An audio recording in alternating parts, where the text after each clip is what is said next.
Bismillahirrahmanirrahim. Berbicara tentang reaksi kesetimbangan, katanya sulit sekali dipraktekkan. Kenapa? Katanya sangat rumit dan susah. Perlu alat dan bahan yang lengkap, atau ada laboratorium, atau ada bahan-bahan yang tersedia. Itu katanya, sehingga bertahun-tahun itu jarang dipraktekkan. Apalagi ajas leta telir. Jadi akhirnya secara teori saja diceritakan bagaimana ajas leta telir, bagaimana reaksi kesetimbangan. Memang reaksi kesetimbangan itu berwujud atom ya. Dalam wujud atom, wujud ion itu memang sulit, tidak kelihatan oleh mata kita. Tapi sebetulnya bisa kita tunjukkan kepada siswa bagaimana reaksi kesetimbangan itu dengan beberapa contoh yang sederhana. Ada reaksi kesetimbangan tentang asam basa, ada kesetimbangan tentang reaksi redoks, ada kesetimbangan tentang ion kompleks dan sebagainya. Nah, kita akan coba tunjukkan reaksi kesetimbangan yang sangat mudah dan sederhana dengan menggunakan bahan yang ada di sekitar, yaitu tentang reaksi kesetimbangan asam basa. Nah, tentu menggunakan asam yang ada seperti cuka, ada NaOH, atau ada soda kue, itu kan ada di rumah. Cuka, soda kue, kita bisa gunakan untuk menunjukkan kepada siswa bagaimana reaksi kesetimbangan pada asam basa. Lalu bagaimana mekanisme praktik yang mudah itu, daripada menghayal ngawang-ngawang abstrak. Nah, gitu.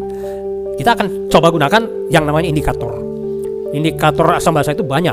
Ada indikator PP, penoktalen, ada BTB, bromtimol biru, ada metil jingga, ada metil merah, ada metilen blue dan sebagainya sampai pada 60 jenis.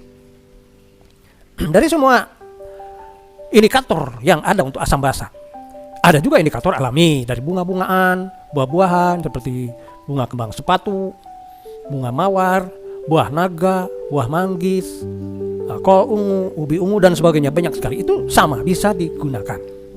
Karena pada intinya semua senyawa indikator tadi, baik indikator alami ataupun yang bukan alami, itu semua termasuk ke dalam senyawa asam lemah. Nah, senyawa asam lemah itu berarti dia di dalam air akan terionisasi sebagian.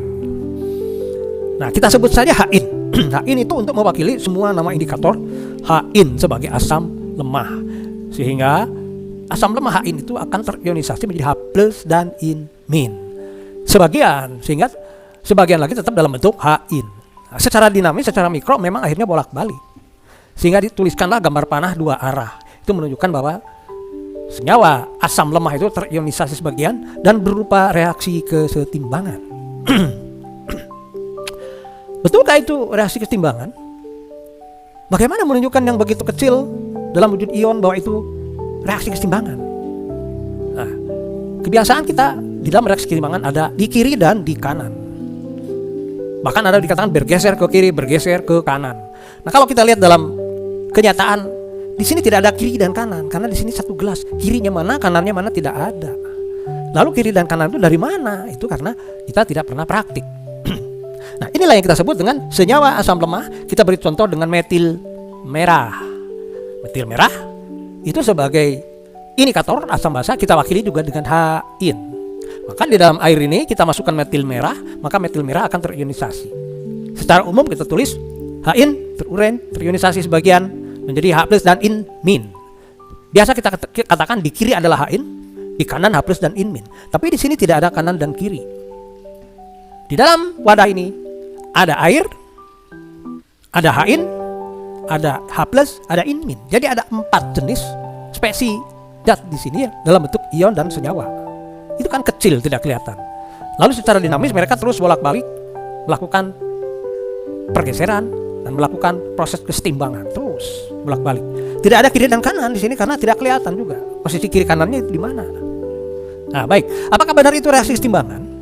Nah, maka kita akan mencoba konsep ajas leta telir itu seperti apa. Itu untuk membuktikan reaksi kesetimbangan. Menurut leta telir, katanya kalau diberi dia memberi, kalau diambil dia mengambil. Kan siswa pusing, kita juga pusing gitu. Tidak jelas ngawang-ngawang abstrak apa yang diambil dan kenapa dia diambil lalu mengambil, kenapa dia diberi lalu memberi, apa itu tidak jelas itu. Kalau hanya dituliskan. Bagaimana wujudnya itu yang akan kita tunjukkan sehingga kita tidak bermimpi lagi, tidak menghayal lagi, tidak abstrak lagi. Dan di sini tidak ada kiri dan kanan, saya tekankan. Jadi kalau menurut Chatelier, kalau dia diberikan salah satu spesies zat yang ada pada reaksi itu, maka dia akan memberi. Kalau diambil, akan mengambil. Nah itu kan susah. Nah, baik, mari kita tunjukkan bagaimana itu. Di sini ada asam, cuka, dan ada soda kue atau kapur atau apapun sebagai basa. Kalau menurut Le Chatelier, kalau ditambahkan suatu asam, maka dia akan mengandung H+. Nah, H+-nya akan bertambah ke dalam reaksi. Kalau H+ bertambah, berarti keseimbangan bergeser ke arah H-in, gitu. Bukan ke kiri, tapi ke arah H-in, karena di sini nggak ada kiri dan kanan. Ya, ini dia yang pertama. Kita akan berikan cuka. Asam cuka mengandung H+, maka H+-nya akan bertambah menurut Le Chatelier. Kalau H+ bertambah, maka dia bergeser ke arah H-in. Artinya, kita akan lihat diputar. Tidak harus alat seperti ini, diputar manual juga bisa. Kita berikan asam cuka, kemudian dia akan mencoba menambah H+, jumlah H+ yang ada di dalam reaksi. H+ bertambah terus dari cuka, kemudian keseimbangan akan bergeser ke arah H-in dan ternyata berwarna merah. Nah, ini yang kita lihat. Bagaimana H+ menggeser keseimbangan? H+ berasal dari asam cuka. Nah, lalu bagaimana kalau kita beri OH-? Nah, ini OH- dari basa. OH- akan mengikat H+ menjadi H2O. Artinya H2O terbentuk dari reaksi H+ dan OH-.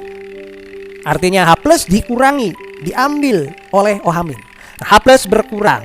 Maka menurut Le Chatelier dia akan mengambil. Jadi bukan bergeser ke H-in tapi bergeser ke arah in-min.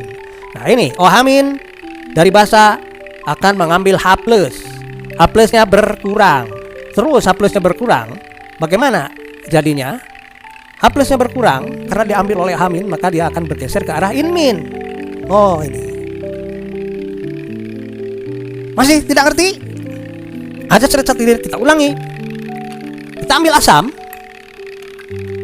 H+ bertambah dari asam cuka.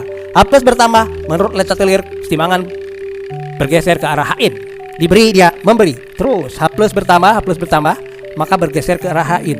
Jadi H-in ini dalam metil merah ini berwarna merah. Nah, ini karena H+-nya bertambah. Oh, sebaliknya, kita ulang lagi. OH- yang ditambah, maka OH- akan mengurangi H+. Jumlah H+ berkurang. Nah, keseimbangan akan bergeser ke arah in-min. Ini H+ berkurang karena diambil oleh H- diikat menjadi H2O. Menurut Le Chatelier, kalau diambil dia mengambil. Berarti sekarang diambil H+-nya, diambil H+-nya, kemudian diambil, dia mengambil dan bergeser ke arah in-min. Dan seterusnya, ini bolak-balik reaksinya. Jadi azas Le Chatelier digunakan untuk menunjukkan bahwa reaksi ini jenis keseimbangan atau bukan. Mudah kan? Dengan alat sederhana, bahan sederhana hanya dengan menggunakan indikator alami, bisa bunga, bisa buah-buahan, atau bisa di laboratorium. Nah, jadi dengan alat dan bahan sederhana ini kita bisa menunjukkan suatu jenis reaksi keseimbangan dengan proses pergeseran keseimbangan menggunakan azas Le Chatelier. Mudah-mudahan bisa dipahami. Demikian.